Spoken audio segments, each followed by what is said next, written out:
Hello, Archie Dunlop here with Talking Astrology with Archie. And in this video, I want to look at the weekend of December the 13th and 14th, 2025. So this weekend we have a square aspect between Mars and Neptune. And I regard this aspect as being quite fortunate. I mean, it's fortunate for me. I mean, it's given me a small amount of publicity a few decades ago, and I do want to talk about that. And I also want to look at what Mars square Neptune might mean. Perhaps look at a few example charts. Anyway, it's an interesting aspect, and I will be talking about it in detail later in the video. But first of all, I want to consider the astrology and the I Ching for the weekend. So here is the chart for the weekend. There's Mars and Neptune, rather clumsily put by me, side by side. In the thumbnail, so don't forget to like and subscribe, if appropriate. So anyway, what's happening this weekend? So here is the chart for the weekend, and set for midnight on Sunday the 14th, and you will see that the moon is in Libra, moon at 18 degrees Libra. So for most of the weekend, perhaps even all the weekend, depending on where you are. In fact, most places outside the Americas, the whole weekend, the moon is in Libra. So, and the moon, the moon is 18 degrees Libra at midnight New York time. That does mean that the moon is edging into the Via Combusta. So Via Combusta, that part of the sky between 15 degrees Libra and 15 degrees Scorpio, when things can just happen, things that we perhaps hadn't expected. So it can be, ever so slightly unstable, and it's probably important not to make fixed plans while the moon is in the Via Combusta. Though in my experience, the last half of the Via Combusta, when the moon is in the between 0 degrees Scorpio and 15 degrees Scorpio, it tends to be less stable than the first part. Moon in Libra very often doesn't create too many problems. So that's the Via Combusta, and the moon makes a number of aspects. It starts the weekend making a sort of sextile to Venus, and then it makes a sextile to the Sun. Moon sextile Sun, moon in Libra, sextile Sun in Sagittarius. So really what's happening is that the moon is making sextiles to those Sagittarian planets. And of course, Libra and Sagittarius are two signs that they don't have any conflict with one another. It's quite a harmonious sign relationship between the moon and that Sagittarius stellium. And yeah, it is a stellium. We've got four planets in Sagittarius over the weekend. Doesn't get any more Sagittarian than that, because on Monday Mars moves into Sagittarius, and then the final aspect the moon makes before leaving the sign is a square to Jupiter. Moon in Libra square Jupiter in Cancer, and that aspect can be a bit excessive. In fact, you could argue that it's a T-square, because the moon is making an opposition to Chiron at 22, 23 degrees Aries. So you've got moon opposition Chiron, and maybe with moon opposition Chiron, we could feel sorry for ourselves. We could feel that we're not getting enough exposure, perhaps not enough means of expressing our identity. We might be reminiscing over some recent wound. Perhaps we feel a little bit hurt by that. But the way forward is Jupiter. That's always the way forward. That's the key to the T-square. If you see a T-square, always look at the planet on the T. Jupiter is the planet on the T. So at some level, Jupiter in Cancer in its fall represents the answer. And the answer might be just being sort of expansive, having a vision of the future which can go beyond our short-term concerns. So those are the sort of lunar aspects, and the moon goes into Scorpio London time at 3:51 on Monday morning. So that means if we're not in the Americas, well, I have to think about time zones here because Chile, for example, is I believe Chile is 3 hours behind the UK. So yeah, if you're in Chile, you're not going to uh, see the moon in Scorpio over the weekend. But if you're in the United States, you will. For example, at 10:51 p.m. On Sunday, New York time, the moon will move into Scorpio, which would be 7:51 p.m. Los Angeles time on Sunday evening. Now, we do have a couple of non-lunar aspects. We have got Mars square Neptune. Mars getting ready to move into Capricorn. 29, 23 or 29 something Sagittarius against Neptune at 29 something Pisces. So Mars represents the way we assert ourselves, and it runs into Neptune. Things may not be quite as expected, particularly as the moon is in a Via Combustor. And we have to be careful how we assert ourselves. And perhaps the direct approach isn't always the best approach. Now, I don't want to say any more about Mars square Neptune because I'm going to talk about it more at the end of the video. And then we have Venus making two aspects, making a semi-square to Pluto and I think a biquintile to Jupiter. So Venus semi-square Pluto, well, I mean, it's possible that some of us might feel that relationships are slightly more complicated than they have to be. Pluto can make things complicated with that semi-square, and so there might be, for example, power struggles and jealousy, obsession. I mean, that may be a way in which Venus semi-square Pluto works. Then you've got Venus biquintile Jupiter. Venus biquintile Jupiter, two benefics, making what is a reasonably fortunate aspect, being 2/5 of the circle apart. So Venus biquintile Jupiter might be trying to see the best, two benefics. Even if things aren't great, and there's no reason why they shouldn't be great, but if we feel that things could be better, then we might sort of want to put not just a brave face on it, but we might want to make a special effort to be positive and optimistic, and maybe that is the way forward. So that's the picture over the weekend. We set the chart for New York. If we set the chart for Sydney, Australia, then I mean, there's not a huge difference. You've still got the moon in Libra in Australia, and New Zealand, East Asia. The moon will be in Libra, all weekend long. I don't think I want to really make a big deal about any differences between the US and Australasia. And then there is the heliocentric view, putting the sun at the center of the solar system. Mercury is still operational here in terms of Saturn and Neptune. So what we have here is Mercury making a wide opposition to the Saturn-Neptune conjunction with Mars on the T. So Mars has passed Saturn and Neptune, but it's still in square. Mercury is past the square of Mars. So we kind of got Mars on the Mercury-Saturn, Mercury-Neptune midpoint here. So we've got a T-square, a heliocentric T-square, and some of us might get agitated and sort of angry on quite a higher level. That's the nature of a heliocentric astrology. This is not primarily about what us as individuals are doing.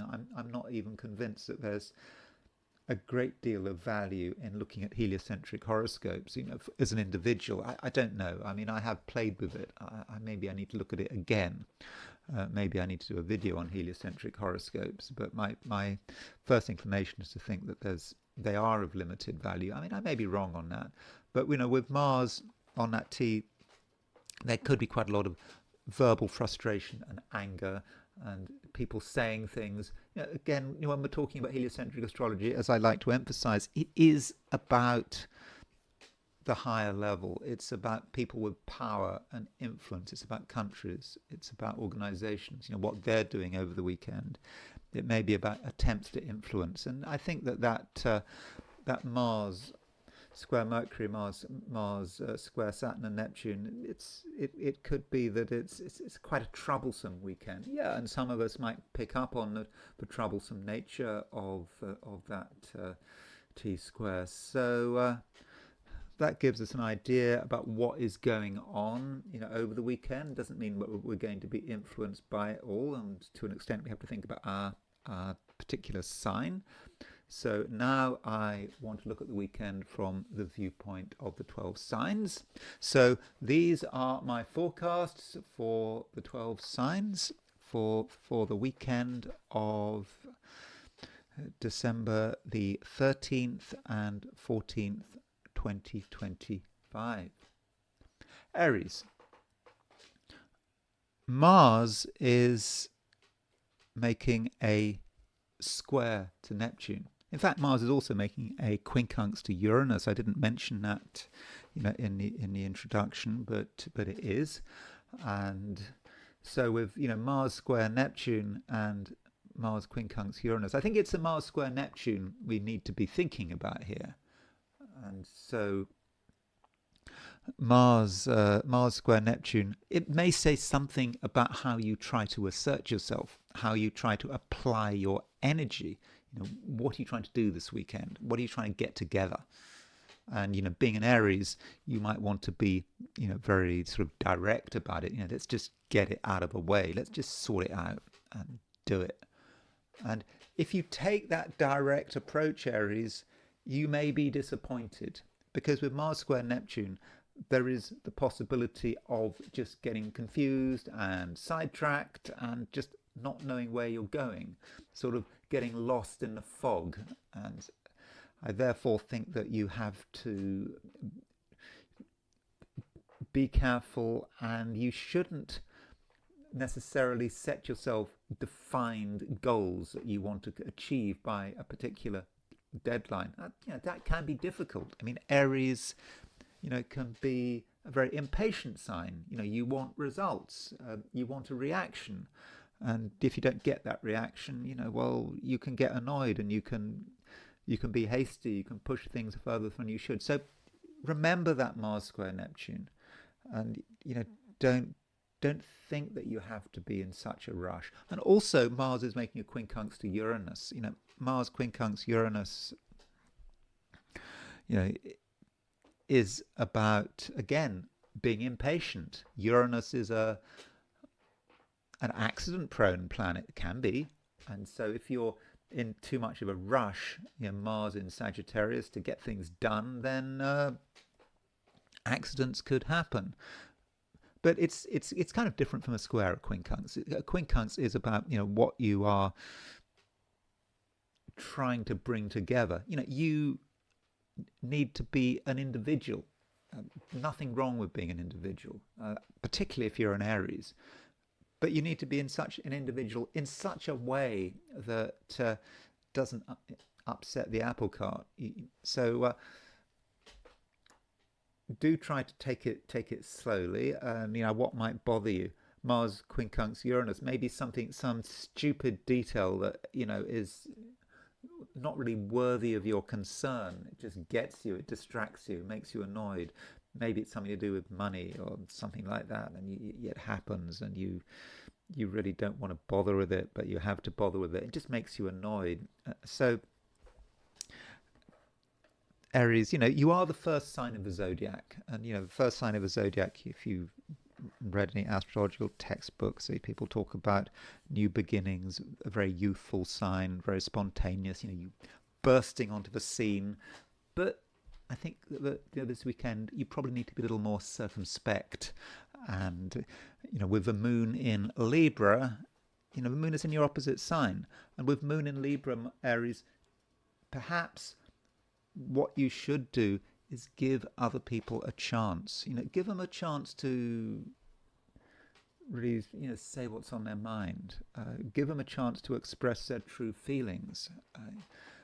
You might not have the patience necessarily to do that, but I think you should try. And if you do make an effort to sort of understand, the human dimension, I think it would just make things, a lot easier for yourself. And if you understand other people's perspectives and other people's, particular way of doing things, I think that the weekend could be a lot more straightforward. Taurus, you don't have to just do the first thing that comes to mind. I mean, you might like to, but everything needs to be planned. And planning is not just about moving around physical objects, making lists. It's also about planning other people. Other people sometimes need to be organized, and they need to be seated, perhaps. If you're having a dinner party, I'm sure you probably aren't having a dinner party, but you have to consider the way people fit together. At least if you are planning on having a social weekend, if you're planning on interacting with people in a serious way. And it can make all the difference. Just a bit of thought about what people are really like can make all the difference. And in the process, Taurus, whatever you're doing, really try hard to understand what people are doing. Really at quite a deep level, because Venus is your ruler, and Venus is making a semi-square to Pluto. So Venus semi-square Pluto can be about power and influence, and also knowledge at quite a deep level. You have the capacity to get into things really quite seriously, and it may not be your normal style. Taurians can be, quite blunt. They want things to be pretty straightforward, but making the effort to understand, outside complications, I think could be really, really worth it. And so, don't sort of dwell on the surface. There's no point in dwelling on the surface, because I don't think you're going to discover much, especially now. I mean, this weekend, we've got no planets in Earth signs except for Uranus. So, that is, another reason to look at things in a number of different ways. And, as far as possible, to sort of use your feelings and the depths of your feelings to try to understand what is going on. And if at first you don't understand what's going on, well, maybe you should just allow things to develop, and things might become more and more complicated, and then suddenly they all come together. Now, I absolutely do not want to suggest that this weekend is going to be necessarily difficult. We do have got Venus semi-square Pluto, but we've also got Venus biquintile Jupiter, and that Venus biquintile Jupiter particularly strong at the end of a weekend, and so Venus and Jupiter, they are the two most fortunate planets. Venus is your ruler, Jupiter is the most important planet, and so with a biquintile, that says to me, Taurus, that you just shouldn't be satisfied with the way things are. I mean, things can be changed. You can change things through your own initiative. And if you want to, for example, be positive, see things in the best possible light, if you want to fill the environment with spontaneous optimism, yeah, you can. And it might work. Just having a positive view, even if privately you feel quite negative about things, can make a difference. Because if you start to think about things positively, then other people might follow suit. So as the weekend progresses, you start to see what can be done, and how your individual approach can make all the difference. Now, while you're at it, I've already talked about things from a social perspective, but from an interpersonal perspective, as far as relationships are concerned, well, you might want to know about relationships. I sometimes feel a bit of an obligation to talk about relationships because I'm kind of thinking that some people expect that. I don't know if that's necessarily the case, but with Mars making a square to Neptune, that might say something about the people closest to you, and it might be Mars square Neptune that some people are just confused. They're not quite sure what to do. Are they going to do this? Are they going to do that? Are they going to go in this direction or that direction? And they might give off confusing signals. And I'm not talking about people in general. I'm talking about particular individuals, maybe particular individuals who are important to you. They're not sure what they want. And it's not just because Mars is square Neptune.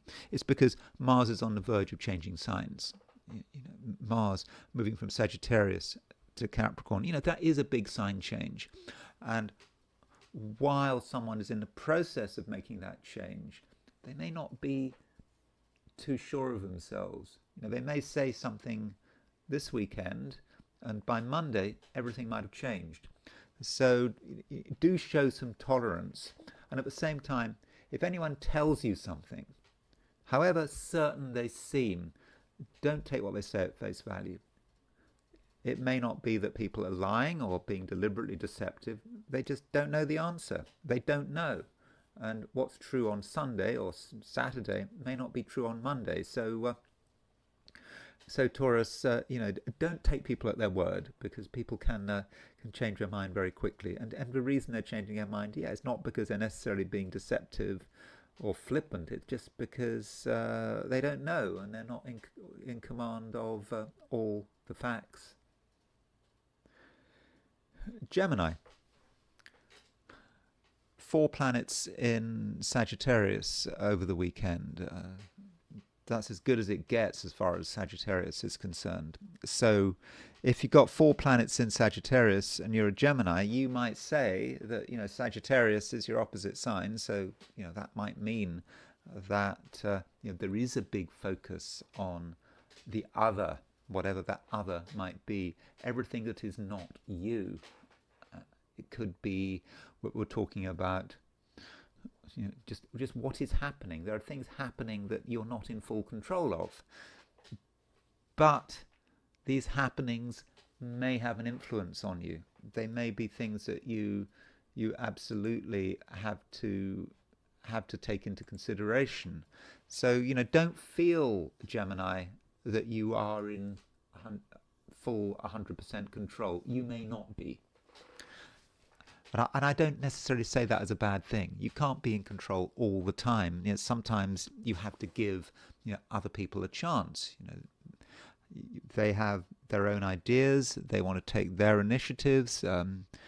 And so maybe you should just let them get on with it. Okay, there might be a case where you have to take evasive action if anyone is doing something stupid or disruptive. Then maybe. But I think in most cases you should try to adapt, and at the very least, Gemini, try to understand what other people are doing. That does matter. I think that's something you can do, because one aspect we do have over the weekend is a sextile between Mercury and Pluto. So Mercury is your ruler. It's in Sagittarius, making a sextile to Pluto, and that does give you the ability to understand what another person is doing.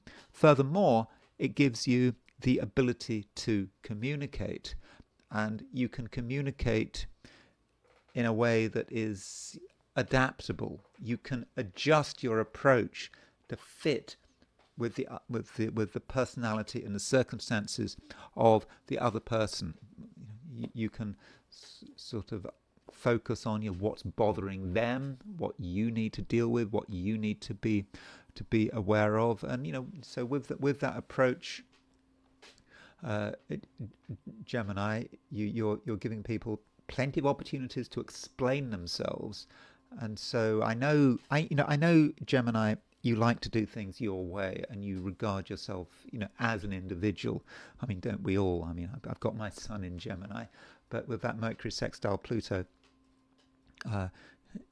you're able to have that understanding, and because you have that understanding, you can put yourself in a position of control. Yeah, you can have an influence, and the reason you can have an influence is because you're being subtle, because you're making the effort to understand. You're making the effort to understand who exactly you are dealing with. And another thing, Gemini, in certain cases, certain situations, you may be at the receiving end of some criticism. It may not be direct criticism, it's just how someone responds to you. And if you do get any criticism today, it may be quite valuable. You haven't got all the answers. I'm certainly sure that I haven't got all the answers. And you can sometimes have ideas about how you want to move forward with things, which can be erroneous. And it's obvious that it's erroneous to some people. And so if you do get criticism, then you should welcome it. And so and in fact, Gemini, if you've got plans, if you've got big plans in particular, it may be a good idea to talk about them. You might not want to talk about them because you're afraid of criticism, but maybe you need criticism. And that goes back to what I was saying about 4 planets in Sagittarius. Sagittarius is a planet which is open, blunt, and honest. You can benefit from another person's honesty. So if you're in a situation where you need feedback, I mean, be honest with yourself. If you're in a situation where you need feedback, then I think you really can get it, and you can benefit from it. And don't be offended by it. Being a Gemini, I don't like to be criticized. No one likes to be criticized, regardless of their sign. But very often, if criticism is honest and is well-meaning, it can be helpful. It can give us an idea about what we're good at, what we're bad at, and it could give us forewarnings of a mistake that we might be about to make. And so that's a weekend. I mean, I think the main thing this weekend is to be aware of the influence of the other, but you also have your own influence because of that Mercury sextile Pluto. But in order to be influential, you have to be prepared to listen and to understand. Cancer. Moon is moving through Libra pretty much the whole weekend. Okay, it might move into Scorpio very late on Sunday if you're in the United States, but I think we can by and large say that the moon it's a moon in Libra weekend for you. And so it being a moon in Libra weekend, you might be inclined to seek out harmony. I mean, that's what we say about Libra, isn't it? It's quite a harmonious sign. And, where can you find harmony? Well, harmony is probably not something that you should be actively looking for, because, if you have to go out of your way to seek harmony, then the very fact that you're having to take action could create disharmony. And probably, the best place to find harmony is just right where you are. You don't necessarily have to go anywhere. I mean, there might be pressure to go places, but I don't think you necessarily, have to give in to that pressure. And the the simplest aspect over the weekend, if we want to make this weekend really simple, and I know I've talked about lots of other aspects, so if you want to make it really simple, we could say, well, the moon in Libra is making a sextile to the sun in Sagittarius. And so moon sextile sun, okay, it may not be exact all weekend, but still, you got moon Libra, sun in Sagittarius, good relationship between the sun and the moon, and that means that Cancer, you can just probably stay where you are, gently make some changes if you feel changes are required.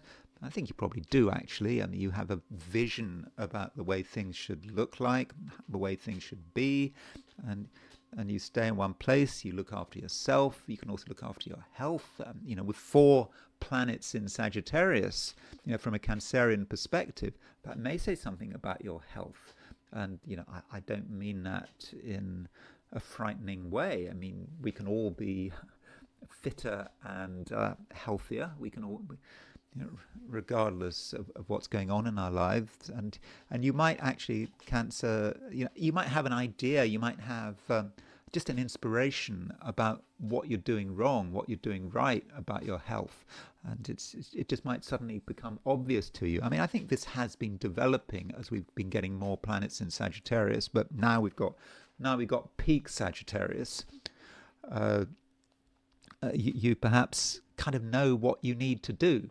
And I must remind you that I'm not talking about anything medical. I'm just talking about lifestyle. It could be about diet. It could be about exercise, and just understanding what needs to be done, and thinking about, for example, what you're being exposed to, the additives in your food, whatever garbage, particulate matter you might be breathing in.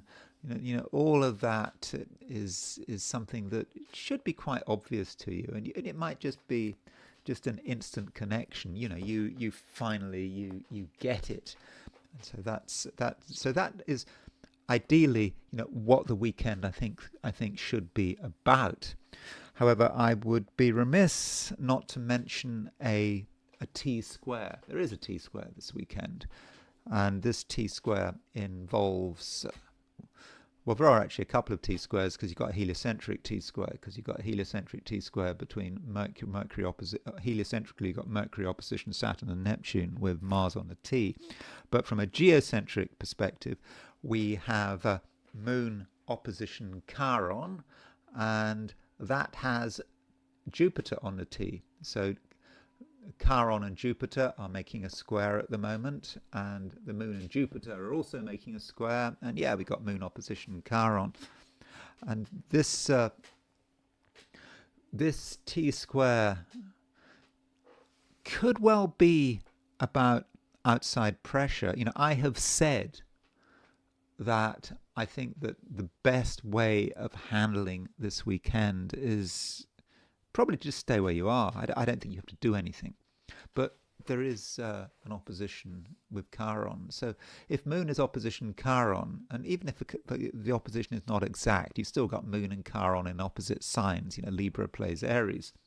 So Moon opposition Chiron can be about your need to project yourself. You might not want to project yourself if you're logical about it, but you might at the same time feel you have to.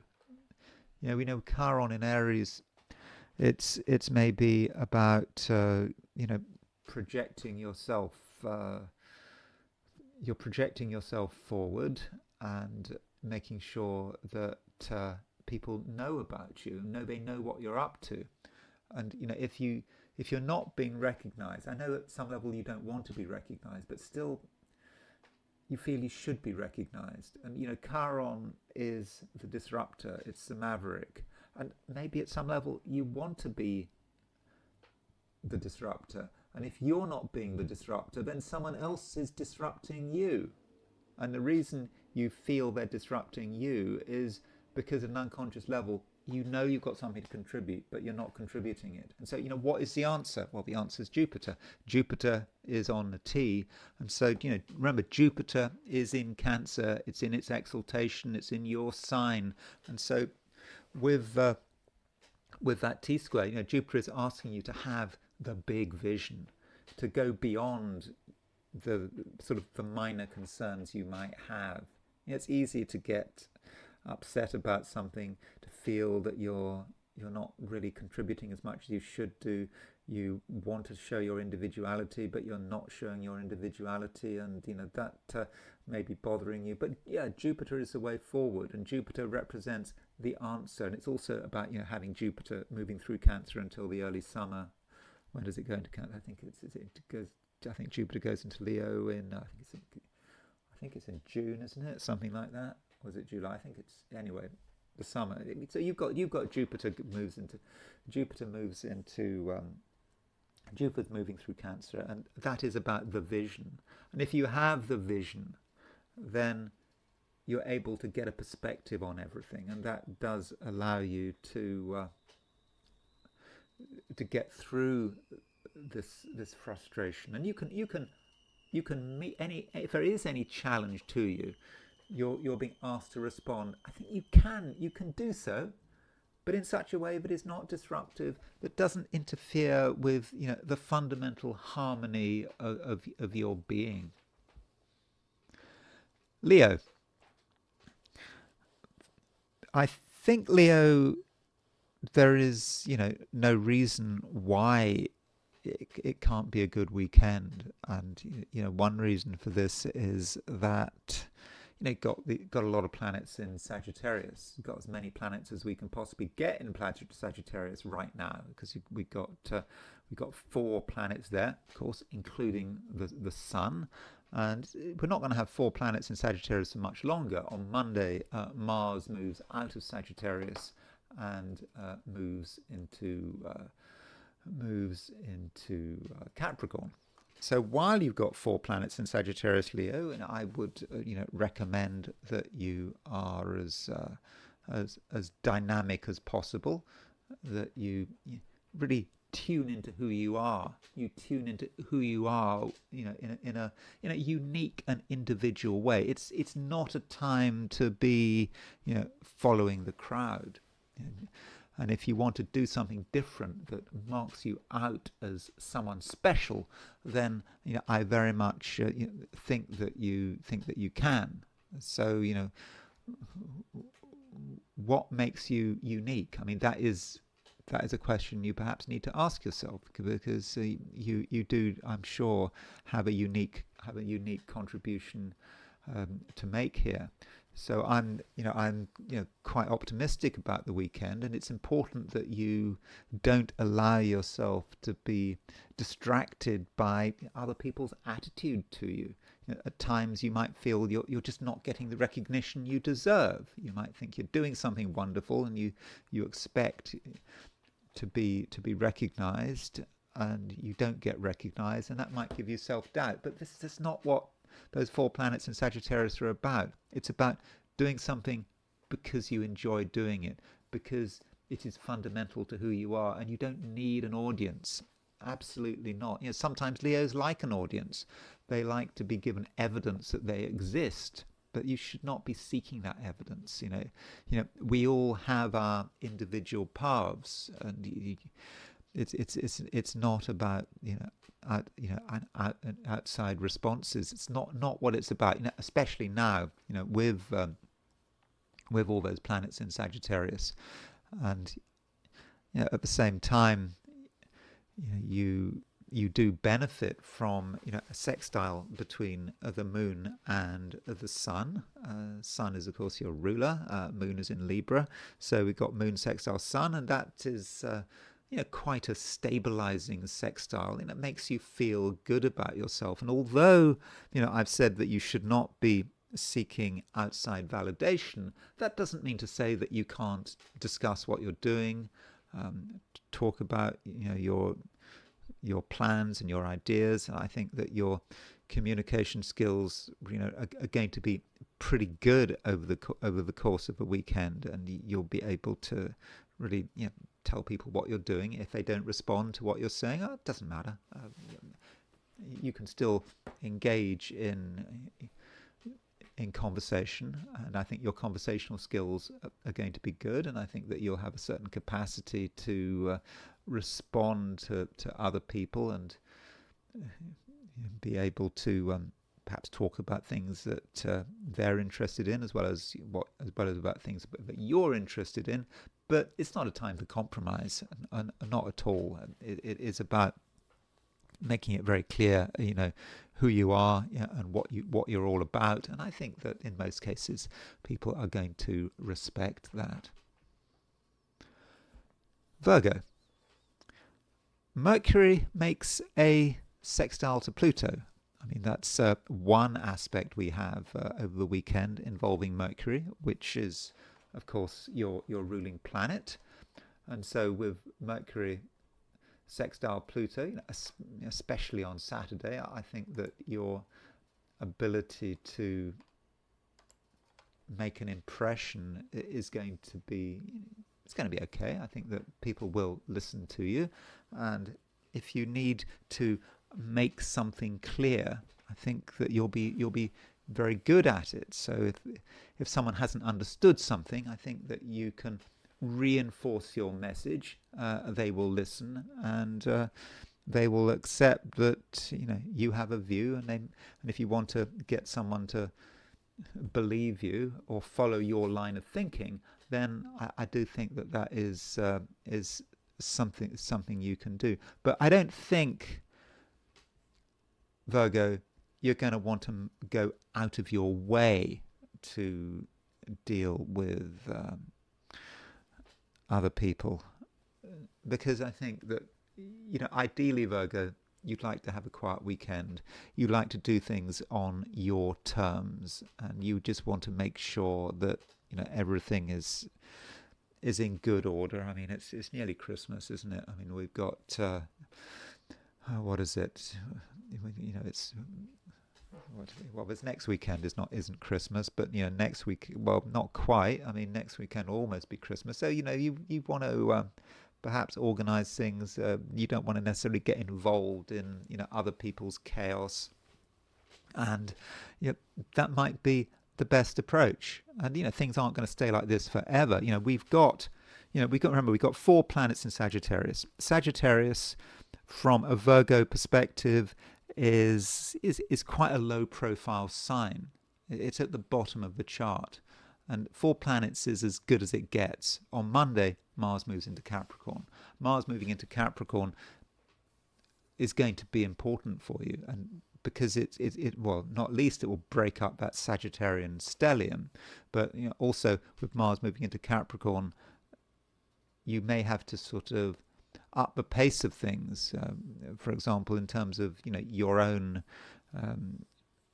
creativity and doing something which is unique to you. But I don't want to go into Mars going into Capricorn here, because I'll be talking about that on Monday when I look at your horoscopes, your horoscope for that day.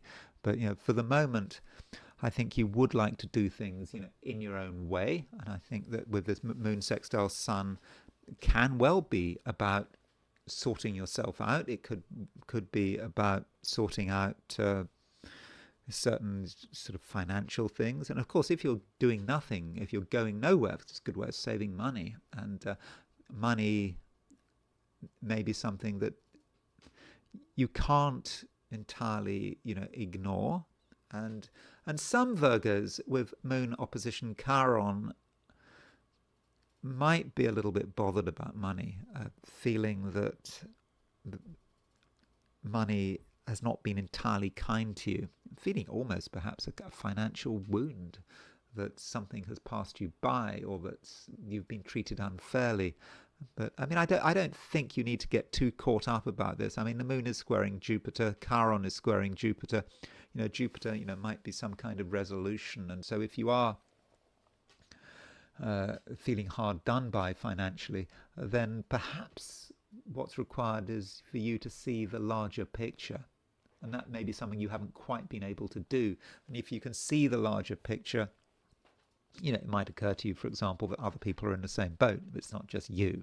It may be that your particular grievance is something shared by everyone. Maybe something to do with the the society in which we're living. But there is a solution here, and the solution can take place on many levels. I mean, the solution might just be a mental solution, realizing that your problem is not unique, and it could be a practical one. I think that over the weekend you can be very good at sorting things out, organizing things, making plans, and while I think that your ability to talk is going to be pretty good because of that Mercury sextile Pluto, I don't think you need anyone's help. I think that you're quite capable of sorting things out on your own. Libra. Moon is still moving through your sign, and it's going to be moving through your sign all weekend, unless you're in the United States. If you're in the United States, then on Sunday evening, the moon will move into Scorpio. But I don't think I need to worry too much about that here. And so, with the moon moving through Libra, in a general sense, you're going to feel a certain sense of balance. I mean, that's an obvious thing to say, isn't it? I mean, Libra is the sign of the balance, of the balances. And so you're going to feel that, you can relate, that you can balance yourself out, that you can adjust as things change around you. There's always a certain flux here, so you make a few adjustments, and it by and large should work out. I think possibly Saturday may be a sort of a more stable day than Sunday, and the reason I'm saying that is because on Saturday the moon is moving through the first half of Libra. Sunday it's starting to move through the second half of Libra, and the second half of Libra is of course severe combustor, and it may be that by the end of the weekend there may be a few things happening that you hadn't entirely expected, that you weren't completely ready for. It's something sort of catches you unawares, and you hadn't planned for it. But it's nothing too serious. I mean, it's certainly not a time for panicking. You just have to adjust to take into account changing circumstances, and you are in control. At times you might not feel yourself to be in control, but don't worry. You very much can handle things, and also you have the ability to make the most of everything. And the reason for that is that Venus, which is of course your ruler, is biquintile Jupiter. So Venus is 144 degrees from Jupiter, and a biquintile represents the things you are trying to create, the things you're trying to bring together. That's what a biquintile is about. It's a aspect which is about the number 5. So you bring things together, two things which may be separated. And Venus and Jupiter, Jupiter is a fortunate planet, so you can bring good fortune into your life through a conscious effort. Now that sounds a bit weird, because you think about good fortune as being something spontaneous and unplanned, and that is normally the case. But when you've got a biquintile, you are in control. You can decide that you want something to happen. You can decide that you want to put yourself in the best possible position, and through your own work, through your own planning and manipulation, you can make it happen. So Libra, you do not have to accept the situation as it stands. You can change it, and that might relate to what's going on beyond the weekend as you're thinking forward into the new week. How do you want to prepare for the new week? The week starting December the 15th. Your preparations are about making the right plans, bringing things together, and making sure that everything is properly organized, and that whatever's going on, you can benefit from it. So I think that is a real positive. And do think about the immediate future. We have a T-square. The moon is in Libra. It's opposition Chiron. So with moon opposition Chiron, there may be times when you feel that you're at a disadvantage over the weekend, maybe hard done by. But Jupiter moon is making a square to Jupiter, Chiron is making a square to Jupiter. And so if you're feeling hard done by, don't get caught by the immediate situation. Focus on the Jupiter in Cancer. And don't forget Venus is making a biquintile to Jupiter. So you have the ability, Libra, to completely change the situation, both internally in terms of your own cognitions, but also in terms of how things are configured around you. So don't assume if a weekend for one reason or another starts on a disappointing note. I mean, I don't think it need to, but if it does start on a disappointing note, don't worry about it. You have the ability to completely change everything. Scorpio.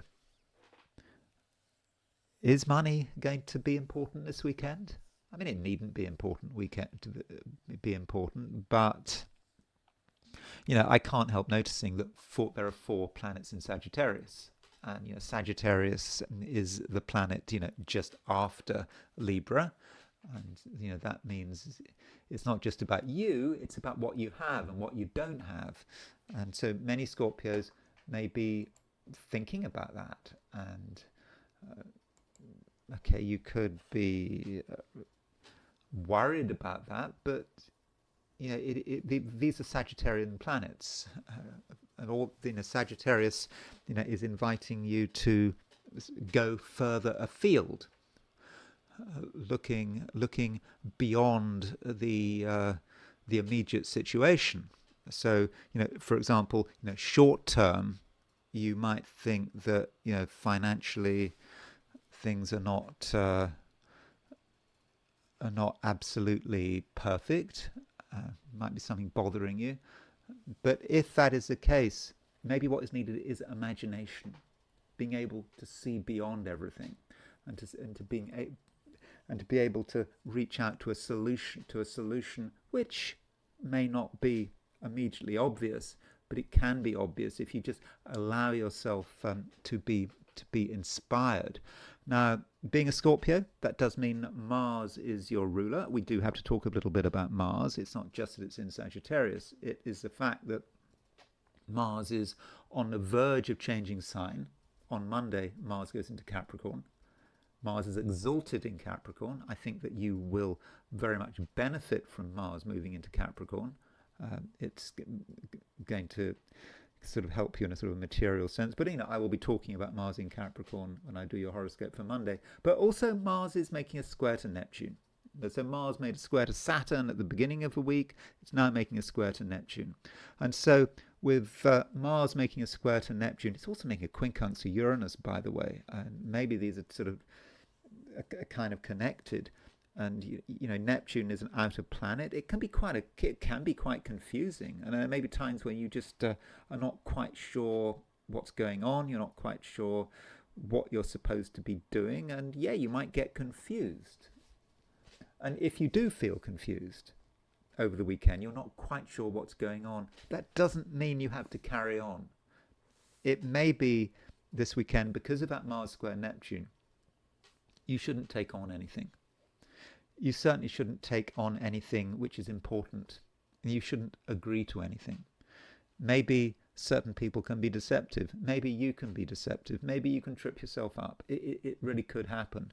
So do be aware of that, and don't do anything dangerous. Of course, Mars square Neptune goes without saying. You should avoid anything to do with water, particularly if it's obvious that something could go wrong.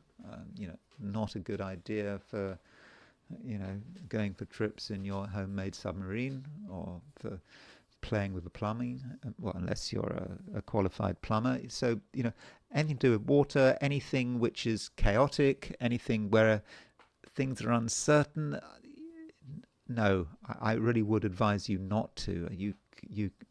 You are vulnerable in that sense, and being a Scorpio, you have the ability to stick to the straight and narrow, and I think that that's what you should do. Also, Mars quincunx Uranus, that might indicate something of an interpersonal dimension.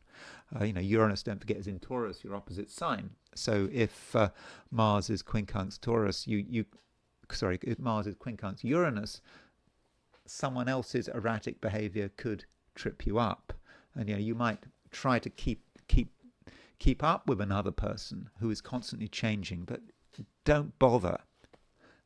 In most cases, you should leave other people to their own devices, even if they're very close to you, and things will be more settled at the beginning of a week. So Scorpio, it could be a somewhat difficult weekend. I mean, it needn't be a difficult weekend, provided you don't take on anything, you don't make commitments, you don't do anything dramatic, you don't, cross stormy waters in small craft, that kind of thing. Yeah, if you do that, then I think that the weekend will be fine. And you do have Mars moving into Capricorn on Monday to look forward to. And yeah, I will be talking about that when I do your horoscope for Monday. Sagittarius, it's as good as it gets. We have 4 planets in your sign.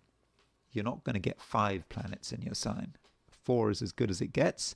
And on Monday, Mars moves out of Sagittarius and it moves into Capricorn, and then there'll be only 3 planets in Sagittarius. So you could say that this weekend, take advantage of the Sagittarian emphasis, in whatever way you can. So one way would be, to be free thinking. Don't allow yourself to be restrained or held back. If you see something that is exciting, maybe you should give it your best shot, provided it's not dangerous. So move beyond your immediate environment. Do think about the possibilities, whatever those possibilities are. I think there are a lot of possibilities around at the moment. And in terms of your own behavior, I think that you can come over as being a really exciting person. People need you right now. And, it is the Sagittarian season. So, the Sagittarians, should be coming out of a woodwork and telling everyone what they can do and allowing everyone to benefit from your sparkling sense of humor. A lot of comedians are Sagittarians, aren't they? And the moon is in Libra. So the moon in Libra is making sextile aspects to the Sagittarian planets. It's making moon is making a sextile to Venus, and it's also what else is it doing? Moon is making a sextile to the sun, and so that mainly on Sunday, but middle of a weekend we've got that aspect, and so that's got to be good news, and it does allow you to be sociable. So it is a weekend when you should, as far as is possible, circulate. Make sure people get to see you, get to know you, get to see what you can offer. So be here, there, and everywhere, if at all possible. Although, don't forget that Mars is making a square to Neptune. So Mars square Neptune. Okay, Mars is still in Sagittarius. It's just about to move into Capricorn, but is still in Sagittarius. And so with Mars square Neptune, you can be an exciting person who is here, there, and everywhere, but you need to know your limits. There is always a limit, and it's probably not a time to really try to sate your curiosity. Mars square Neptune, you could be tempted to do something which is totally outside your experience. It seems exciting. It might seem something you want to get involved with, but maybe you have to be careful. Maybe you shouldn't go down that road. And so know your limits, but you don't want to get obsessed by your limits. You can take things a long way, and you can bring other people with you. You know, there is a biquintile between Venus and Jupiter today. So Venus and Jupiter 144 degrees apart. Venus is biquintile Jupiter, you, and so you have the opportunity, you know, through your own efforts to, you know, get in touch with people, make connections, and you can brighten people's lives. You can make people happier and feel good about themselves. It may not be entirely spontaneous because it's a biquintile. Biquintile is a very sort of human-made aspect. It is slightly contrived, but if you make the effort, I do think that effort will be rewarded. Capricorn. You don't have to reveal everything. And I think that some Capricorns just might be of a view that it's best to keep quiet. I mean, you know that things are going on. You have a clear idea about what is happening, but that doesn't necessarily mean that it's time for you to reveal your hand. You know, Mars, you know, is still in Sagittarius. I mean, Mars does move into Capricorn on Monday. I mean, Mars moving into your sign, that's great news. I think that's going to be very motivating, but it's not there yet. It's still in Sagittarius. In fact, Mars is making a square to Neptune, and this Mars square Neptune might mean that, you know, if you feel that you should do something definite, you know, you feel that now is the time, I think your timing might be wrong. And so it just could be just best to hold back, at least in terms of what other people are seeing. Now, that doesn't mean to say that you should do nothing. I mean, the moon is moving through Libra this weekend. And so with the moon moving through Libra, Capricorn, it's, you know, absolutely possible that you are thinking ahead. You're thinking about what you would like to be doing next week. You don't want to waste this weekend. Maybe there's work to be done, things you have to prepare. You're thinking about the structure of your ambitions. And so, you know, with the moon making a sextile to the moon in Libra, making a sextile to the sun in Sagittarius, I think that's a great aspect. It's also, moon is making a sextile to Venus. And again, another great aspect. And so it just could be, Capricorn, that you can start to do things, you know, in your own way. You kind of know what needs to be done. You don't need to share it. And so perhaps the key might be secrecy up to a point. Up to a point, because the moon does make an opposition to Chiron, and the moon opposition Chiron, you know, there may be a moment during a weekend where you just feel ever so slightly stuck. It won't last very long, but, you know, there's something you want to do. There's something, it relates to your particular way of viewing things. You know, Chiron is the maverick. It likes to do things differently. You've got these ambitions and you want to really incorporate your individual approach, but you can't quite do it, and you're slightly deadlocked. And then what is the solution? Well, the solution is Jupiter, because there's a T-square. You've got moon opposition Chiron with Jupiter on the T. There's your T-square. And Jupiter is in Cancer, and Jupiter is in your opposite sign. So although I've said that secrecy could be quite important this weekend, this should not be a sociable weekend. I don't think so. I don't think that would work. Having said that, it's quite possible that there is one particular person who can really help you.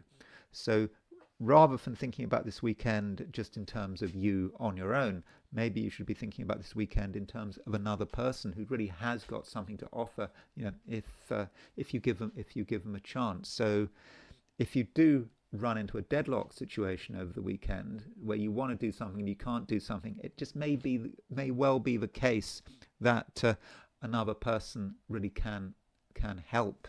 And matters are further improved by the fact that, you know, at the end of the weekend we've got Venus making a biquintile to Jupiter, and so it just could be that through your conscious efforts you can resolve a dilemma or something you're working on that's just a bit stuck. So, you know, don't allow yourself to be stuck, because I'm sure there is a solution.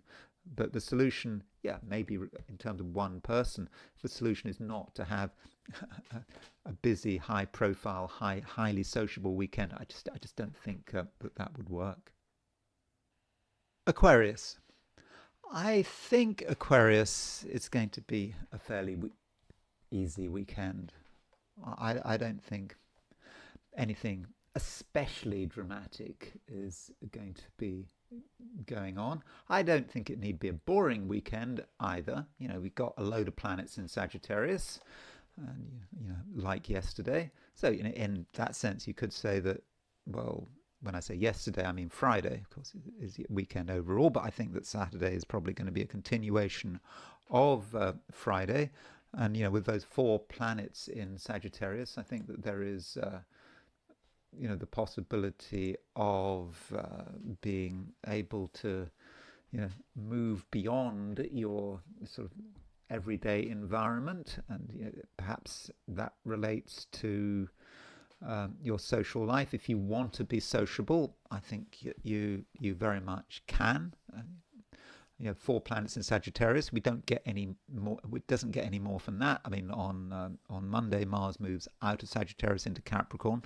So, if you want to be with people, enjoy people's company, parties, other things, I would have said, go ahead, and that's probably the best way of handling things. And if you are though socializing, do ask yourself, what is it about? Why?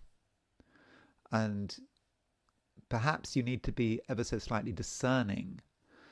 You socialize because you want to broaden your horizons. You want to know more about the world. It's not just about gentle amusement. So if there are choices, you could go one place, you could go the other place. You should be looking for challenges. People who you may not know well, people who can relay to you different experiences, different outlooks. That's how you should handle it, I think. Because right now, Aquarius, you do have a slightly philosophical nature. It's about thinking about the world and what your place is. What your place in the world is all about. And you're trying to develop an overall philosophy. It's not always easy, and things can happen which contradict some of your beliefs. We all like to have a belief system. It's good to have a belief system. It kind of makes things easier. But what happens if we come across something which contradicts us, which threatens our belief system? And that's what probably you should be looking for. Looking to be with people who have a different view from you. They may be 180 degrees opposed to you. Maybe on a political level or a religious level. Whatever it is. I do really think that variety and the challenge of variety could really matter this weekend. So it's important that you don't get stuck in one particular view, and that can happen if you're an Aquarius. Aquarius is a fixed sign, and once you get into your head that a particular idea is correct, it may be difficult for you to budge. But I think that you need to almost deliberately expose yourself to a different view, at different outlooks, because I think it would just make things not just easier for you. Well, it wouldn't. Well, it would make things easier for you in the long term. In the short term, it will make things more difficult because none of us likes our views to be directly challenged. But if you can actually seek a challenge, I think that would certainly be a good thing. So we can look at the weekend at quite a high level. There is another way of looking at the weekend. Mars is making a square to Neptune, and it's possible that another person's actions could be threatening or could feel threatening. What someone is suggesting, especially if you actually have to make any kind of commitment And there could be a bit of financial pressure here, because you just had Saturn Mars square Saturn at the beginning of the week. At the end of the week, you got Mars square Neptune, and many Aquarians at the moment with Saturn and Neptune in Pisces just feeling a little bit uncertain financially, and it might be that what someone suggests or what someone says does make you feel nervous, reminds you perhaps of where you might be missing something, where you might, to put it crudely, not have enough money. That might be part of the way you feel. I'm not saying that's true, but that could be how you respond, and it's nothing, I don't think, to worry about excessively, but maybe in some small way there's something that needs to be managed better. So that could be another theme to the weekend. I mean, not such a fun theme, but if you do feel any insecurities about money, you feel it for a reason, and I think that you actually have an opportunity to do something about it, to create a situation which is more secure. It might not be easy, but I do think it can be done. Pisces, don't miss the opportunity. I think it can be a very good weekend with all those planets in Sagittarius. And what is it that you want? What are your ambitions? What would you like to achieve given the chance? Because I think you can achieve it. And I'm really repeating what I said on Friday. This weekend, continuation of Friday with those 4 planets in Sagittarius. Monday, we've only got 3 planets in Sagittarius because Mars leaves Sagittarius and moves into Capricorn. So now, Pisces, think about what you would like to do, your plans for the future. Don't limit yourself. It's important to be imaginative, even to have a leap of faith. I mean, okay, faith can be a bit of a problem, but with all those planets in Sagittarius, I think it goes beyond faith. You can know that if you get it right, that if you have all the opportunities in place, then it will happen. So Pisces, whatever it is that you want, I mean, if it's reasonable, then I'm confident that you can actually get it. But yeah, you need that vision, and you need a knowledge that you have the ability. So if you can bring that all together, yeah, I'm really confident about things. And there is a square between Mars and Neptune. Now, this Mars-Neptune square, I mean, it's the theme of my video, and Mars-Neptune squares can be a problem. They can be deceptive. They can kid themselves. They can get drawn down the wrong path. But maybe we can see this Mars-Neptune square in a positive light. I mean, Neptune is about going beyond yourself. Neptune is still in Pisces. Still, I think it's okay. Very soon it will go into Aries and won't return to Pisces until all of us are long gone. So Neptune can though be about a vision, something you really want to get involved in, almost something you want to merge into. That there's the vision, and with Mars making a square to Neptune, somehow with the right effort you can actually make this vision happen. Okay, I'm not saying you're going to make this vision happen over the weekend, but you're going to be able to start the process off, and things are further improved by the fact, well, rather, you get we get extra evidence that this can work through the fact that Venus is biquintile Jupiter. Venus is a fortunate planet. It's biquintile Jupiter. Jupiter is your ruler. So Venus biquintile Jupiter is what you can actually create. Okay, Venus might be about relationships, but it's just a lucky planet as well. So Pisces, if you have an idea that something can be made to happen, it's true, it can be made to happen. So I'm just inviting you to just be really optimistic. It's okay to be optimistic, and that optimism can see you through some very difficult issues. There may be complicated interpersonal issues, there may be complicated financial issues, something that seems to be a real obstacle. But if you actually believe in yourself, and if you have that vision, then really, Pisces, what can stop you? And those are my forecasts for 12 signs, and it's now time to switch to the I Ching. So I asked the question, what is the weekend going to be like for those watching the I Ching section of this video?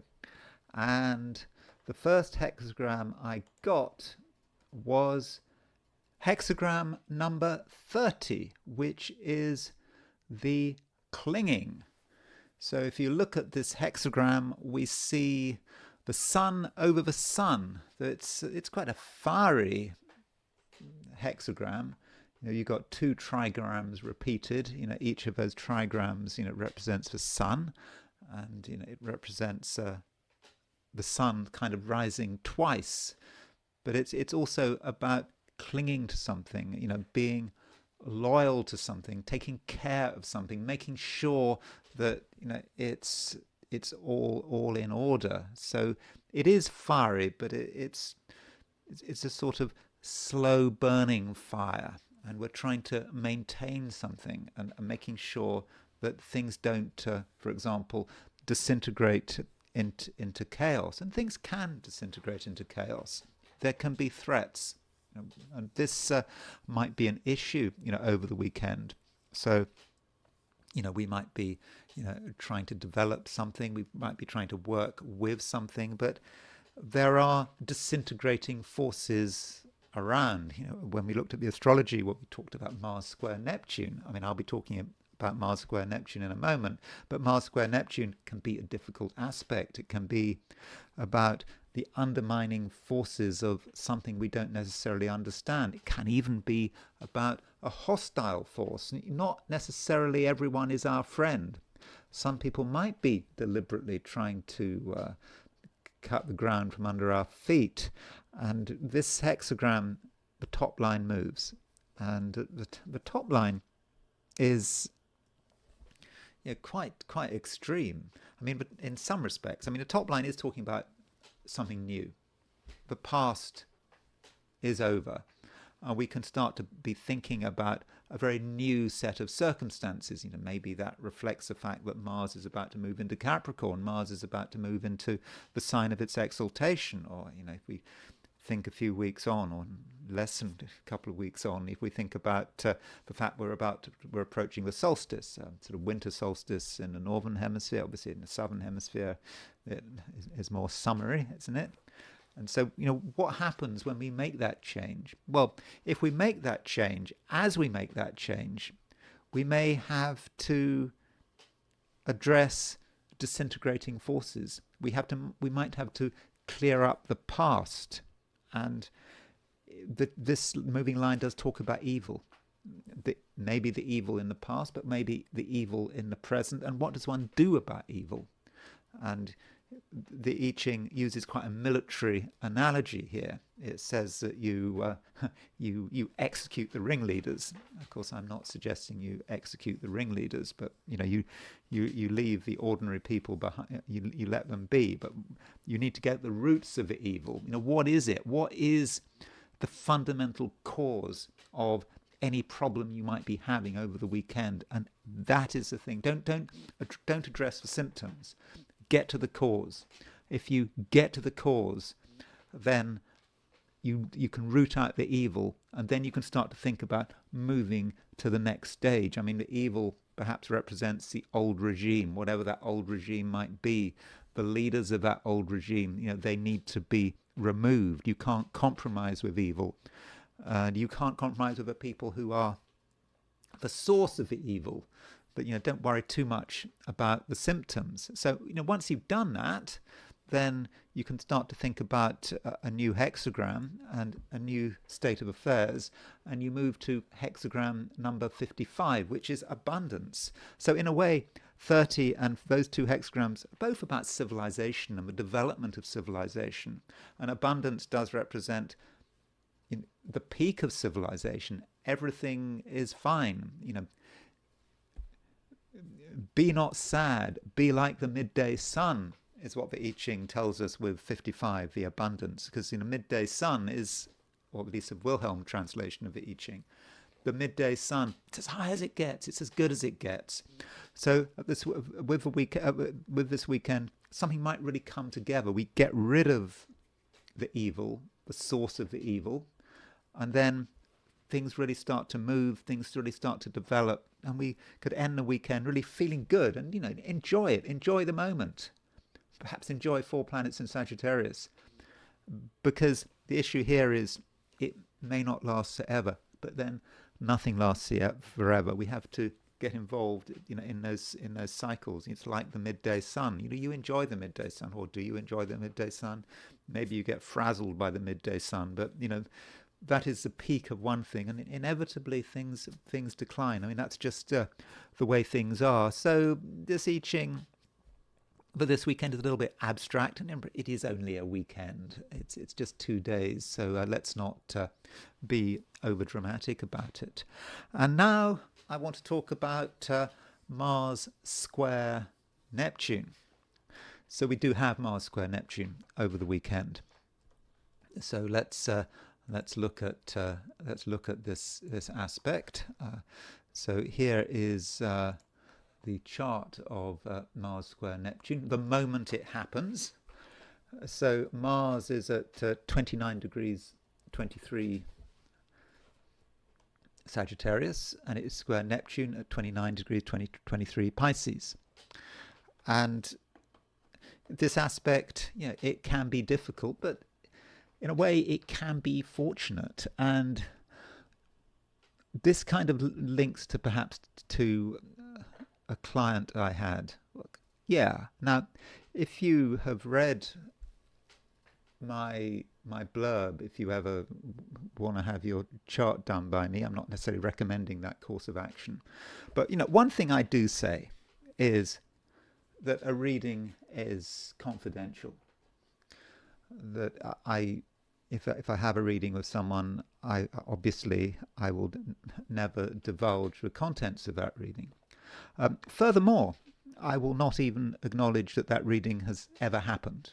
It doesn't matter who you are. I'm not going to ever say that reading happened. So the confidentiality is not just the contents of a reading, but the fact that the reading happened in the first place. And that confidentiality is obvious. I mean, I will stick to that. But sometimes, well, not sometimes, once, I can maybe break that rule. So I'm going back a few decades here, and it relates to an article in a newspaper. And let me show you the article. I think because now I've got a new computer, I can actually show you a web page without my computer breaking down. So So the article here is the article. It was in the Independent. The Independent is a British newspaper, and this article came out a long time ago, and this article came out in on Saturday, July the 4th, 1992. So that is like, God, that's such a long time ago. 25. God, that's over 30 years ago. This article came out, but you can still find it on the internet, and it was titled "Starstruck: The Personal Astrology Business is Booming." Let me just show you the article. By the way, here it is. Starstruck: The Personal Astrology Business is Booming, and they always say that. I was working as an astrologer in 1992, and was business really booming? I've never been quite convinced by this idea that the astrology business is booming. Now, in 1992, I was living in South London. I was living in Blackheath in Southeast London, and I had this client came to me again. Remember what I said about client confidentiality. I do not talk about clients. I don't mention the fact that clients even visited me, or that the consultation happened. So this client came along, and I think I charged him £40, and the thing is, it was an incredibly strange reading, because when I have a reading, I get I try to do a good job. I always try to do a good job. I try to do my best. I give the client what they wanted. But this reading, he came, and this reading lasted for less than an hour. It was like maybe 45 minutes. I prepared all these things. I talked about, I was going to talk about transits and progressions and so forth. And he didn't want to know anything really. It was very kind of easy, but it was unsatisfactory. I mean, he just left after 40 minutes. That was it. Or 45 minutes, he'd gone. It was an easy £40. I mean, £40 was, of course, much more in 1992 than it is now. So, going back to this article. So this article in the Independent on Sunday came out July the 4th, 1992. And it was basically about astrology and the fact that supposedly everyone is into astrology. It talks about Penny Thornton. According to Penny Thornton, one of 3 astrologers consulted by the Princess of Wales, because Diana was still alive in 1992, consulted by the Princess of Wales to identify the celestial gremlins at work in her marriage. Stargazers are being inundated by a conspicuous growth in interest, knowledge, and desire for consultation. And so, it was, a royal family, and supposedly are into astrology. Di, Fergie, the Queen Mother, Ronald Reagan. You had what's her name, Quigley, Ronald Reagan's astrologer. So that was what it was all about, this article. But this article involved visits. People on behalf of the newspaper visited astrologers to get reviews and to say what happened. So, for example, there was Sue Tompkins. So Sue Tompkins is an astrologer. When I was doing my courses in the Faculty of Astrological Studies, I did a course with Sue Tompkins. I mean, she's a very good astrologer. She's written a book on aspects. I think her book on aspects, it's available, I think, on Amazon. I don't have a copy, but it's considered to be almost a definitive work on aspects. So the Independent, these astro guinea pigs, 3 Independent on Sunday guinea pigs visited consultant astrologers last month. And so Sue Tompkins was one of the astrologers who was visited, and she says she charged £50. And she was visited by Belinda Lester, a journalist in her 30s. And Belinda Lester wrote, "Sincere, thoughtful woman who takes great pride in her work. Her lengthy character analysis was almost totally accurate. She even got my profession. She is not keen on predictive stuff, but will give a weather forecast if you want guidance on weaknesses and ways to overcome them. I think I'd have got more out of it if I'd gone with some specific problem." I would very much agree with that. If you're going to an astrologer, don't just go out of curiosity. Go because you've got a reason. Far quicker than going to a therapist. But given the choice, I would rather have spent the £50 at the hairdresser. I thought that wasn't particularly nice. I mean, really, is that really the case? Anyway, that was a review on Sue Tompkins. And then I found out I got visited. So this person who I had this reading with, a very short reading, was a film director. Philip Thomas, a man in his 40s. So that's why I believe I can kind of break the confidence here to an extent. I mean, and I don't remember a lot about the reading. The meeting did exist. Philip Thomas consulted me, and it's not really a confidence because he admitted so in the Independent. And so here is my review. This is the only written review of me, by the way. So you've got a review coming up if you ever want to consult me. And I'm not suggesting you do. And this review is over 30 years old. So here's what he said. Small Mr. Bean character, nervous but pleasant. He gave me a thorough character analysis and discussed work, but I told him I didn't want any predictions.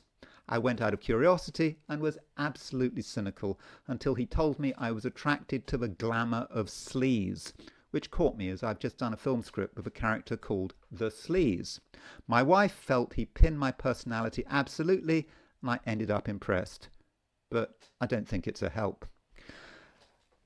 By the way, my height, I'm 6 foot. I think at the time, I think I've shrunk an inch, but I think at the time I think I was 6'1". So it's kind of strange he called me a small Mr. Bean character. Okay, maybe a Mr. Bean character, but I don't think I was particularly small.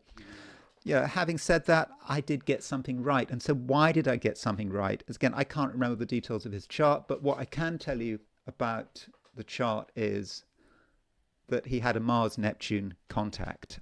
I can't remember whether it was a square or a conjunction. Off the top of my head, it was a square. And so when I see Mars-Neptune, sleaze is a word I often use with Mars-Neptune. So he came to me with his chart. I used the word sleaze to describe his Mars-Neptune, and it completely hit him. I got it right.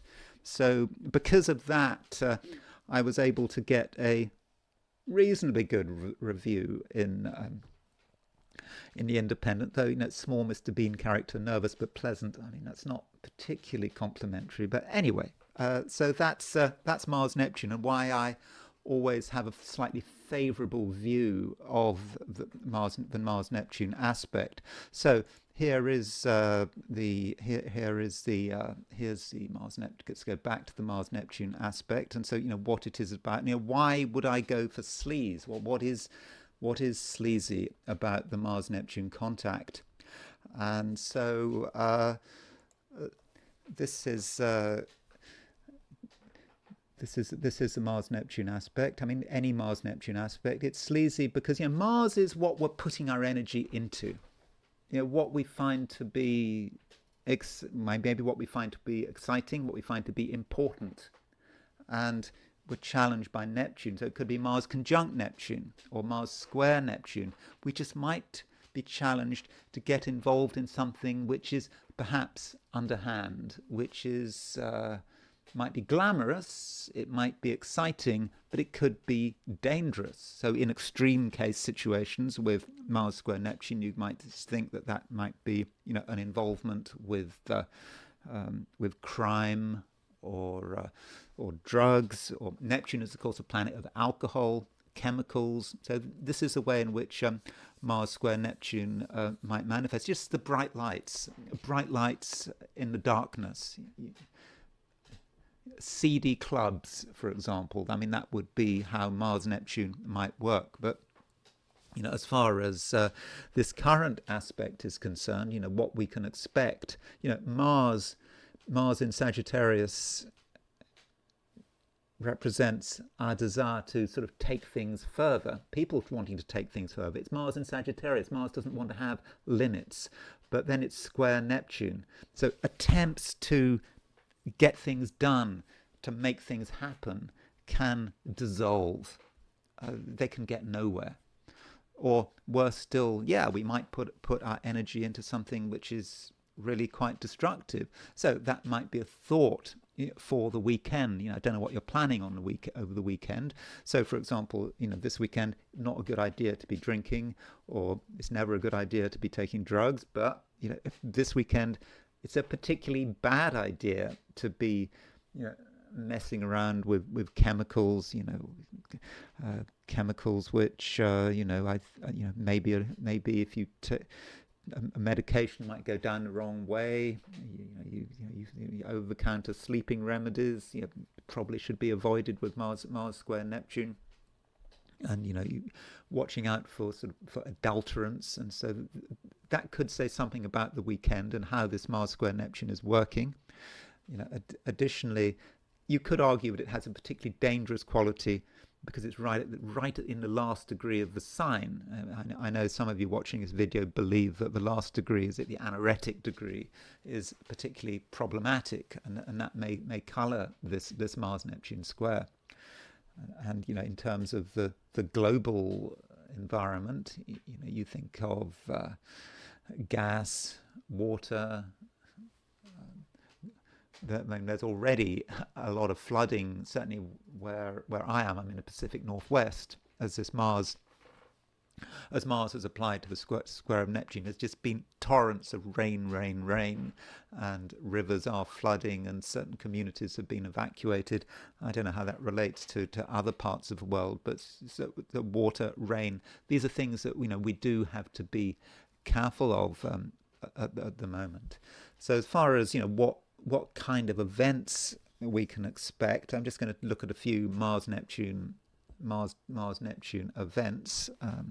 Mars can be about warfare, and a battle that took place at the time of a Mars Neptune square was the Battle of Bannockburn in 1314.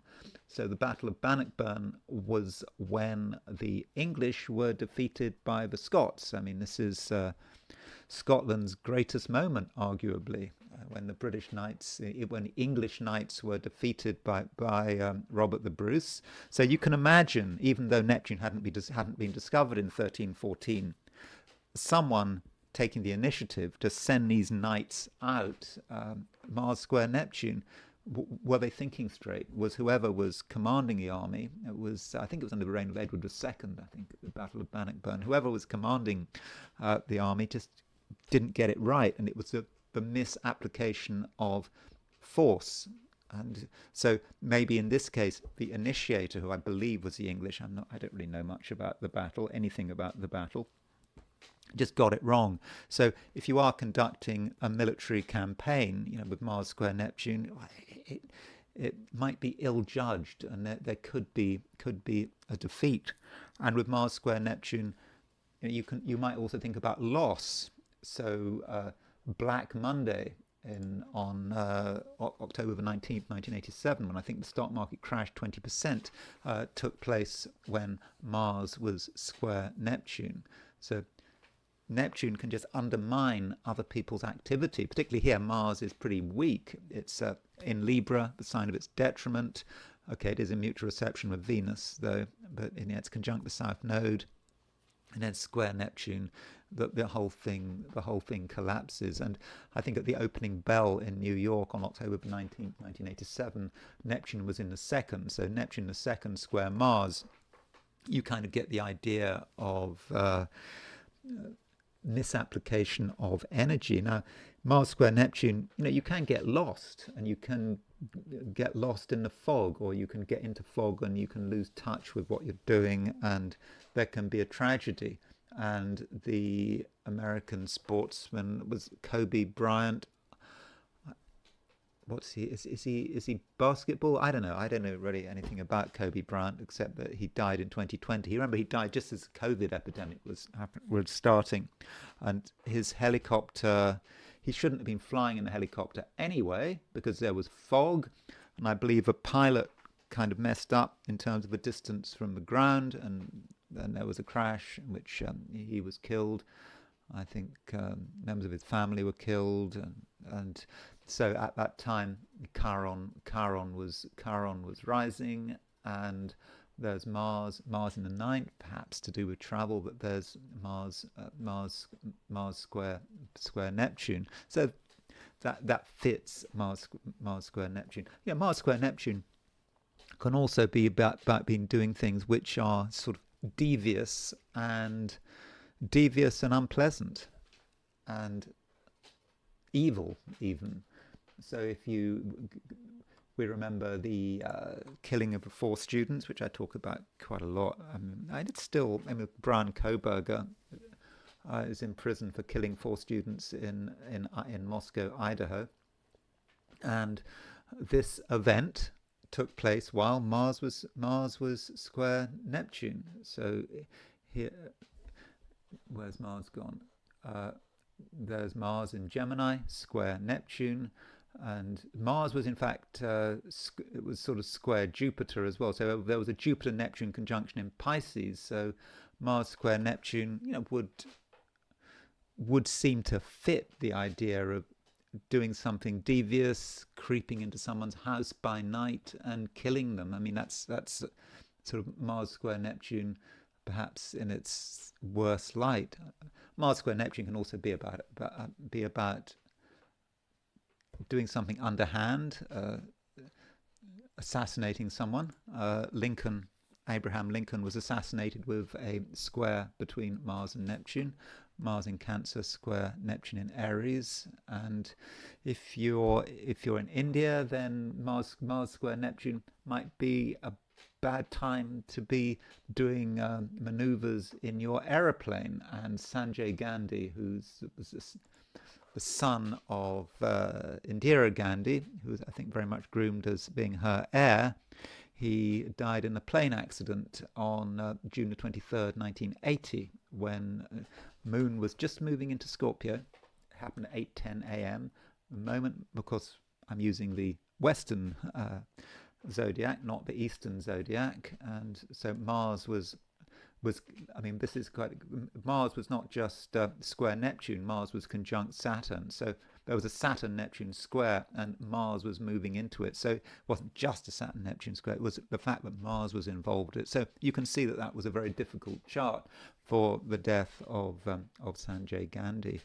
And so those are a few thoughts on Mars square Neptune. And I hope you enjoyed this video.